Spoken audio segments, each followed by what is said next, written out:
Hey, it's Lee here from Outback Fencing. Today we're going to show you how to install a black flat top pool fence with a few gates.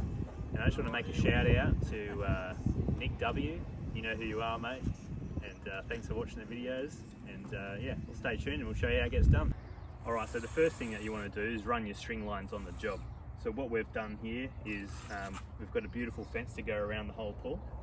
And we've run our string lines around. Now, in terms of having the string lines square, you can usually sort of measure your diagonals to make sure they're exactly right.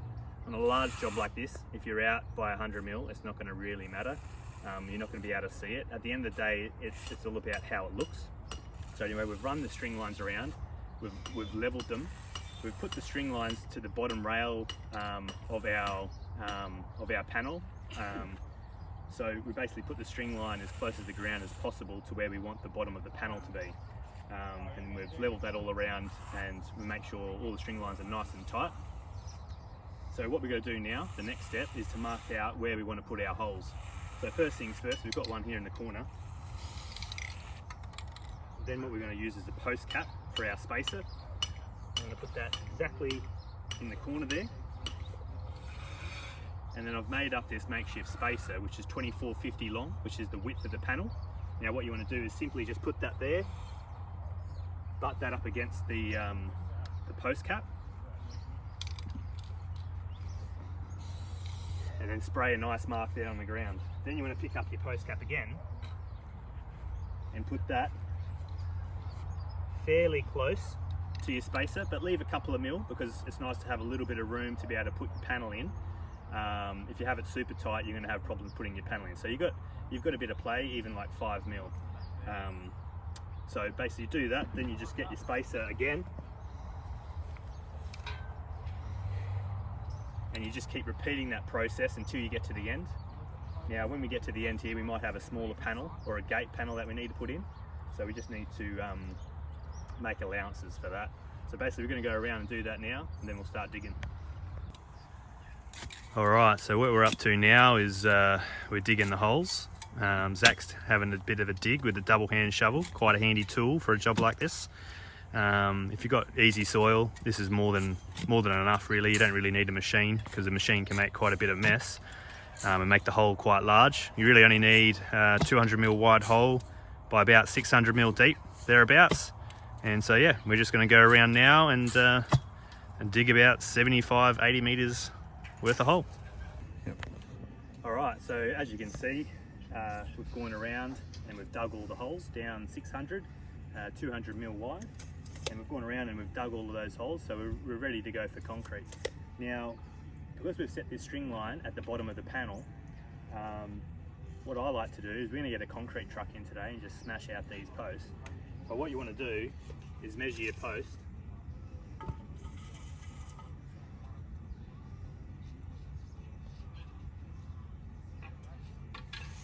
You want to measure your post with a mark 1200.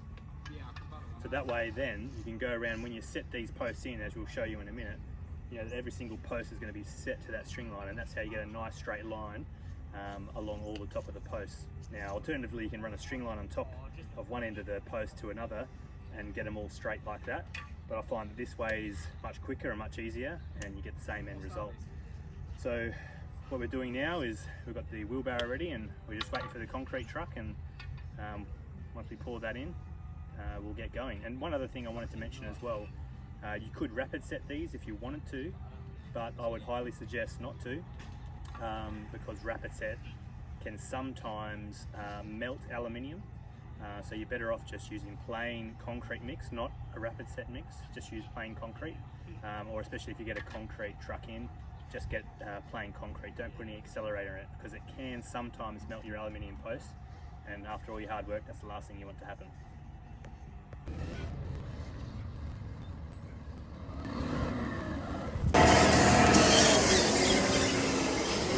Hey Zach, you got him in?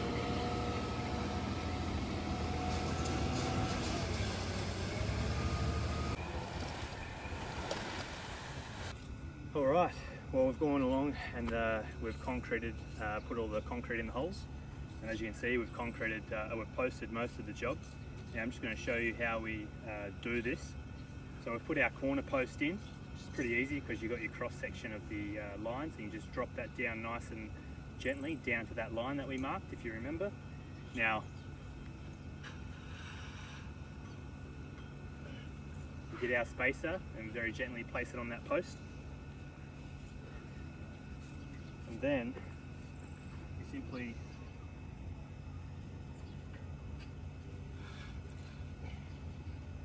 hold this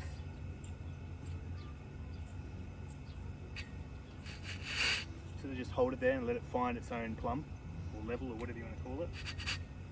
Put it in a little bit, give it a little bit of a level to make sure you're heading in the right direction, and we are up against the string line there. And then we just drop this down to that mark.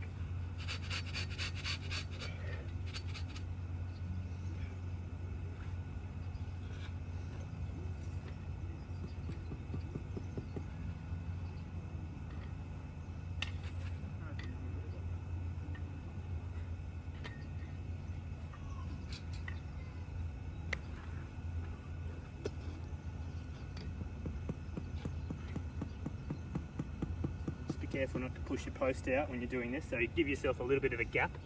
You don't want it super tight.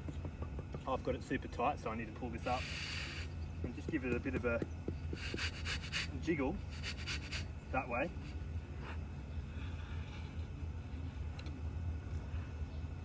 Now it's just giving me a couple of mil there to play with.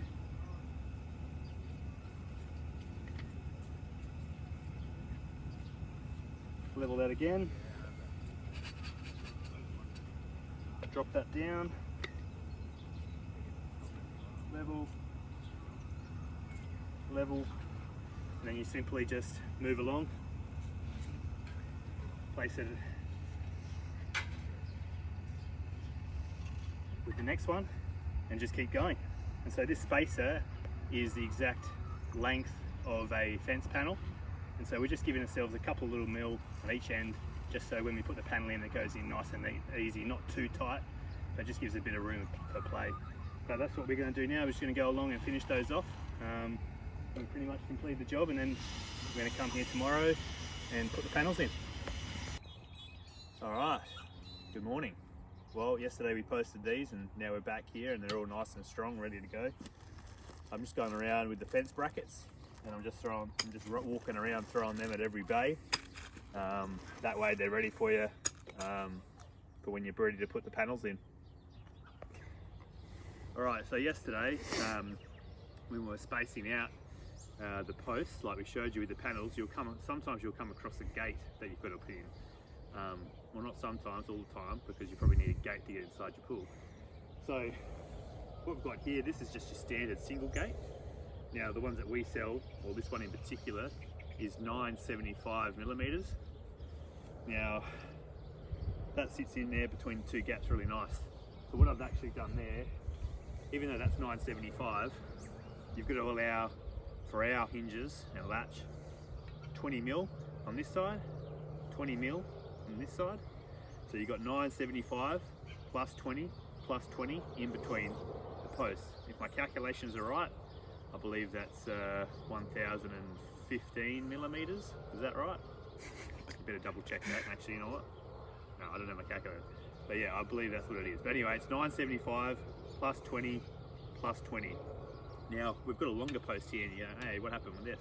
Well, this is where your latch goes, and with a pool latch, it must be about it must be at least 1.5 meters above the ground. It's so for your little tackers can't reach up and open the gate. And also you'll find with the gate it really needs to open away from the pool. That's because if a little guy puts a chair up to reach up and grab the latch, he's going to have trouble trying to open the gate against himself. There's just an extra safety precaution. But anyway, you want to make sure that when you're posting this, you get the gaps perfect. That way your gate's going to sit in there perfectly. All right, well, after you lay out your pool panels, they usually come in like a 5-pack, as you can see over there. We've just unpacked those, and it also comes with plastic. There's a lot of packaging. It's really annoying getting it off, but it obviously keeps the panel nice and clean and not scratched. But yeah, what you're going to want to do now is put your little bracket on. Now I like to put this bracket on, if you want to just come over here, Zach, and have a look. I like to put this bracket on just underneath the post cap. So what I'll do is I'll sort of hold it there and screw one screw in like that.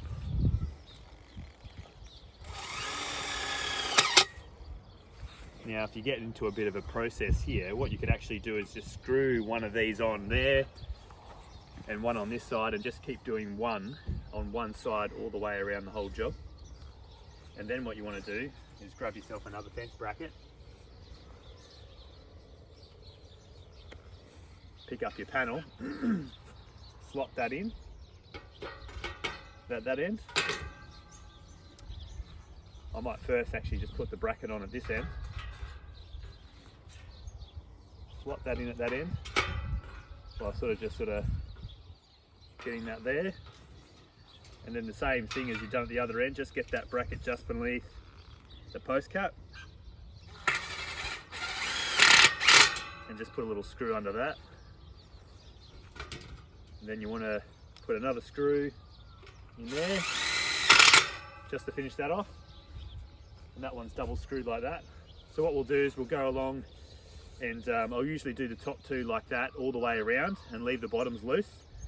And I do that just because once you've screwed all the panels in, you might need to do some slight adjustments so you get a nice straight line all the way through. And once you get that line nice all the way through, then you can go ahead here, as you can see here, Zach, and just put your brackets in like so. And then you can just go around then and just screw the bottom brackets off all the way around. And then also once you've done that and all the bottom brackets are screwed, you'll have a couple of screws left over, and that's simply just to put a screw through the bottom of the bracket. Okay, and I'm going to do it here now. Put it through the bottom of the bracket into the top rail of the fence. Now there's no pre-drill hole for that, but what that does is it connects it all together nice and strong, and it prevents pulling the post away and the bracket away from the panel, which could potentially pop the panel out and a kid getting inside. So yeah, you do one there at the top and one there at the top all the way around. But yeah, what we're going to do now is we're going to go along and put all these brackets in, and we'll show you the end result. Alright, so what to do when you come across a small panel. You're going to have them. It just happens even on the best of fences. So what we've done here is we've put the panel in, and basically what you could usually do, if all things being well, if you would come and have a look at here, Zach, you can just sort of mark it here and cut it here and then put your bracket in. But you see we've actually got the problem of a pole landing right where our bracket's going to be. So when we have this problem, you're actually better off measuring in between the poles and then cutting a little bit off this end, and then that way then you can cut a little bit off this end, and then you're not going to have that problem, if that makes sense. So that's what we're going to do now. We're going to cut a little bit off there, but first of all we'll find out what the measurement is by measuring in between the two posts. So our measurement's going to be 2 meters and 30. So we could potentially not hook the tape all the way through, give us enough room to put a bracket on there. Give us enough room to put a bracket on there. And see, yeah, so then now our 2 meters and 30 is going to be right in the center in between these two poles, which is going to get us enough to get a bracket in here and a bracket in that end without interfering with one of these uprights. So that's what we're going to do now. We're going to cut a little bit off this end, cut this end, and we're going to use a small thin angle grinder. And what I'll do is I'll actually mark that, and you can just sort of video me, watch me doing that. So just double check what that measurement is. 2 meters and 30.